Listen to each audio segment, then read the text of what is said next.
Sony is desperate to get a Spider-Man into their version of the Spider-Verse that does not include a Spider-Man so far. And according to some reports, Andrew Garfield is the one that they want because they've heard the fan feedback. And it looks like this time everything could pay off in Andrew's favor, as we're hearing that pretty much anything he wants and demands, he will get.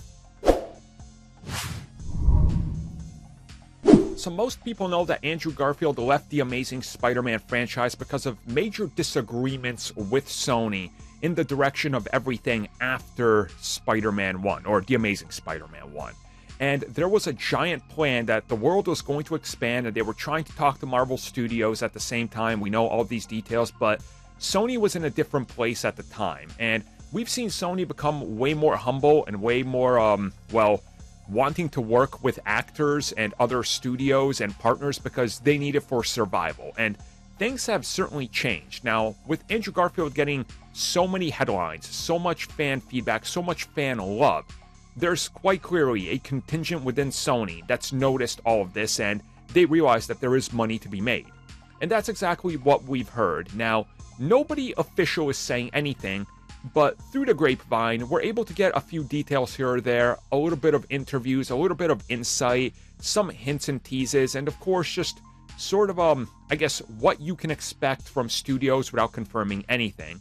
And the more we keep hearing, the more we start to understand that what Andrew is saying in these interviews is, hey guys, if the story's right, if things make sense, if I'm willing to, I'll do it. He's outright said that you never know what the future holds. He feels like he's kind of wrapped up Spider-Man, but if there was something, he'd be willing to do it. He said it.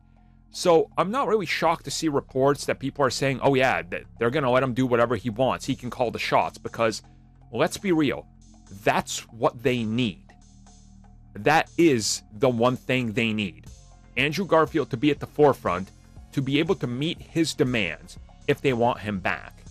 And in that way, they're able to not piss him off and also have good studio fan love from the fan looking from the outside, because then it seems like they are fixing all their mistakes that they made the first time around when they treated him badly, when things went, off the rails, when things fell apart, where they wouldn't even listen to his input on what Spider-Man should do.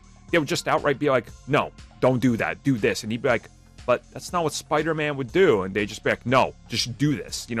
They were controlling.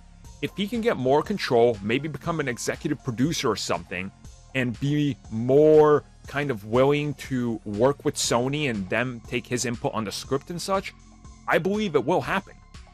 And that's the thing here. But I think everything has to start making sense. You can't just toss him into a random film for no reason, because then we're back at where we started.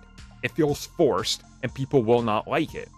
So I think in due time, we're going to start to hear more details on deals and talks, and then if something's made official, don't be surprised if it's part of the whole Venom, Morbius, Kraven, Spider-Verse thing that they're doing. And if Andrew Garfield's The Amazing Spider-Man 3 does happen, but it's a couple years away, and they plan it out slowly. They don't just toss him into random things for the sake of, hey, he's back, look, Spider-Man.